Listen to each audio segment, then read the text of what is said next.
Welcome back to The Bible is Art, where we explore the literary artistry of the Bible. And in this week, we're going to start a literary study of the whole book of Matthew. The first sentence in Matthew's gospel goes like this: the book of the genealogy of Jesus Christ. Now, why start this way? Well, by the time we get to Matthew's gospel, we're in the fifth act of a five-act play. We're at the end of a story. So where are we in this story? What has happened? Well, in the beginning, God created the heavens and the earth, and he created man and woman and designed a home for them in the Garden of Eden, and gave them jobs to do to expand God's kingdom of Eden to the whole wild world.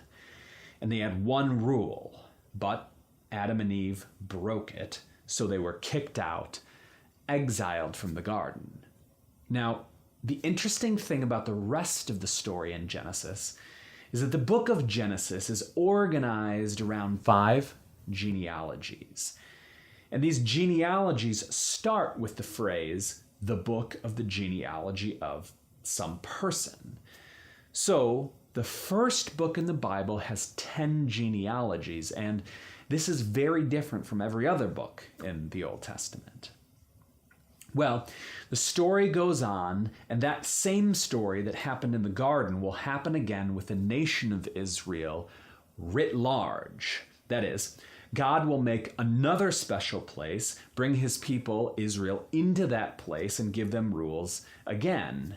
And, once again, they will disobey and be kicked out, exiled from the land. And this is the grand story of the Old Testament.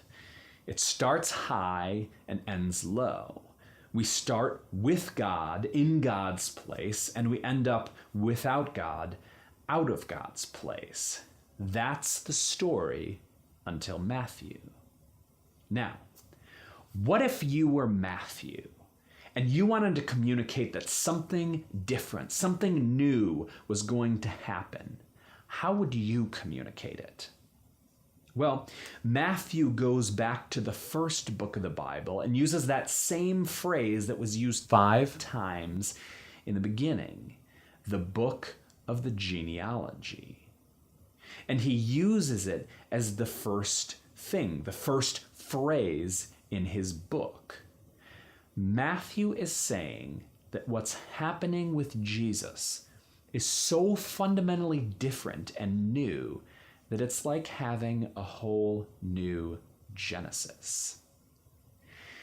And this whole new thing, this new creation, starts with Jesus Christ. Now, Matthew has done some subtle things here, and it's easy to miss. But to understand what he's doing, we have to compare this genealogy in Matthew to the genealogies in Genesis.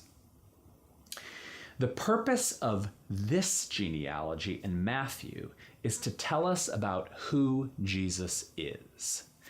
For instance, right at the beginning, it says that Jesus is the son of David, which means that he's in the kingly line, and that he's the son of Abraham, so he's in the line of the covenant.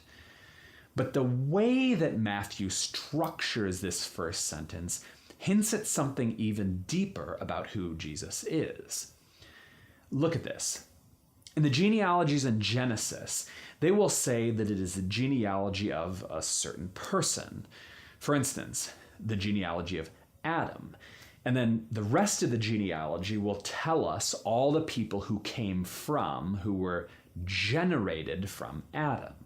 So, Adam generated Seth. But notice the way that Matthew structures his genealogy. The genealogy of Jesus Christ, son of David, son of Abraham.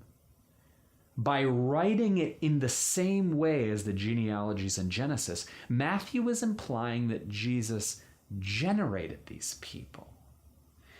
In some mysterious way, Jesus is the source, the origin of all of these people. Now, who is able to do that? It's like later in the Gospels when Jesus calms the storm and the disciples will say, "Who is this that even the winds and the seas obey him?" Who is this? The three synoptic Gospels, Matthew, Mark, and Luke, all communicate Jesus' divinity, but do so subtly most of the time. This is different from John's Gospel. John will start out saying that Jesus is God in the flesh. So if you're ever wondering what God would do or be like if he were a man walking around, then John's Gospel is for you. Because the whole book, everything that Jesus does, is explaining that divine character. The other three Gospels, and Matthew in particular, will focus on other aspects of Jesus' identity, but they will offer fascinating and subtle clues of his divine nature that our authors will provide even in the first sentence, like in Matthew 1. So Matthew begins his gospel by telling us that there's a whole new world that's coming, and it's centered around this one man, Jesus Christ. Now, if I told you that there was a whole new world and it was starting with this one man, your natural question would be, well, who is this man? And what is he like? And that is the question that this genealogy is designed to answer. And we will see that out of the thousands and thousands of people that Matthew could have chosen to be in his genealogy, he selected only a few and arranged them in a fascinating way. And that's what we will look at next week. Thank you so much for checking out The Bible's Art this week. I really appreciate it. If you would like to support the channel, that would be wonderful. You can go to patreon.com/thebibleisart, or you can leave a comment or share the video if you know anyone else who would appreciate it. Thank you so much. I'll see you later.